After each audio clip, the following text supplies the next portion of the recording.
Hello and welcome to Maximum Smash Mouth, the first talking book about the band.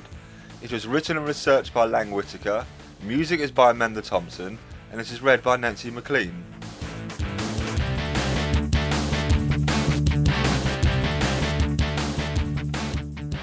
I was the weirdest fucking kid on the block. By now, almost everyone knows the formula that a rock band in the 90s needs to follow in order to be successful. Tour the small, cramped club circuit, build up a loyal grassroots fan following so vigilant that it makes the major labels stand up and take notice, and then sit back and let the machinations of the record company's hype and publicity machines go to work while you crank out the hits. But Steve Harwell, Greg Camp, Paul Delisle, and Kevin Coleman, the members of the red-hot band Smash Mouth, found a different way to make it to the top. Instead of following the tried and true route of toiling their way up, they used their collective wits to piece together a hit single, which allowed them to skip the lower-level bonding experiences and instead leap straight to the head of the class. Yet, instead of having just one hit and then falling off, Smash Mouth managed to prove their naysayers wrong and show everyone that they belonged in the same breath as rock and roll's royalty, and that they could consistently channel their musical heritage while blending it smoothly with a healthy dose of Southern California sunshine and surf. It was a tedious route, to be sure, but it was the road that Smash Mouth found themselves on nonetheless, and they buckled down and made the best of it. Frontman Harwell had felt since boyhood that he was destined to be a star, and thanks to his tireless drive and determination, Smash Mouth proved that they were all stars.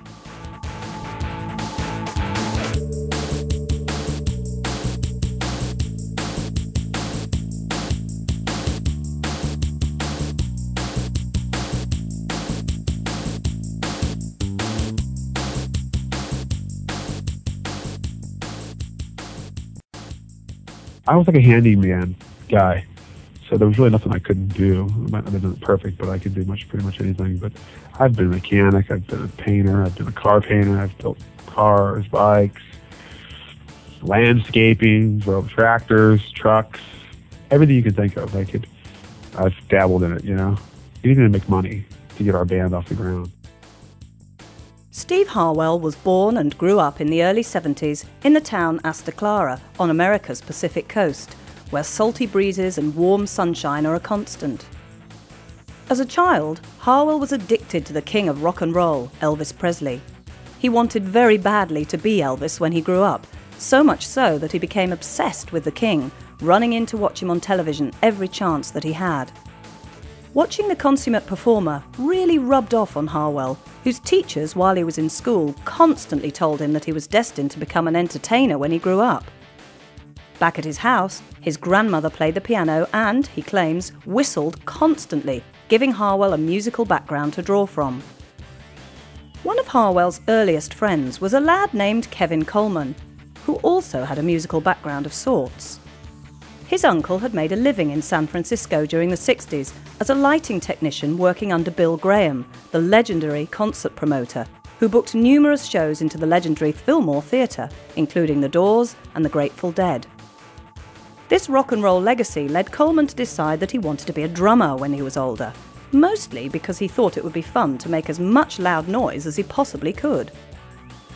His parents allowed him to take drum lessons as a teenager, but his first teacher was too uptight for the young rocker, who did not want to be forced to play rudimentary patterns and simple rhythms. Coleman left that first teacher and instead signed up with a second, more liberal one, where on arriving he discovered the smell of marijuana hanging heavily in the air. It would be with him that Coleman learnt the bulk of the beat and the techniques he uses today. When Harwell was 13, he and Coleman formed a garage band. They recruited several of their neighbourhood friends and would gather occasionally to practice. Harwell played guitar and sang, and every time the band would rehearse, Harwell would put his Fender guitar cabinet in a shopping cart and push it a mile through the neighbourhood to Coleman's house. Though they actually wrote a few original songs, the bulk of their repertoire was Elvis and Rolling Stones cover tunes, where Harwell excelled at doing imitations of Presley and Mick Jagger. Harwell's natural charisma began showing early, as the rest of the band would practice constantly, but he would show up without rehearsing and blow everyone else away. After graduating from high school, Harwell and Coleman stayed in the San Jose area, doing nothing much except for drinking and playing music. Though the pair still played together occasionally, Harwell fell into a different project, a local rap group called FOS. The band started making some noises on the West Coast and were signed to a regional record label. Coleman and Harwell played local clubs and parties, taking their cover tunes on the road, occasionally playing small shows around their area. With Coleman's attitude-heavy drumming and Harwell's undaunted charisma, they were a local favourite. The friends considered themselves a pair of con artists because they'd both grown up with a bevy of streetwise friends.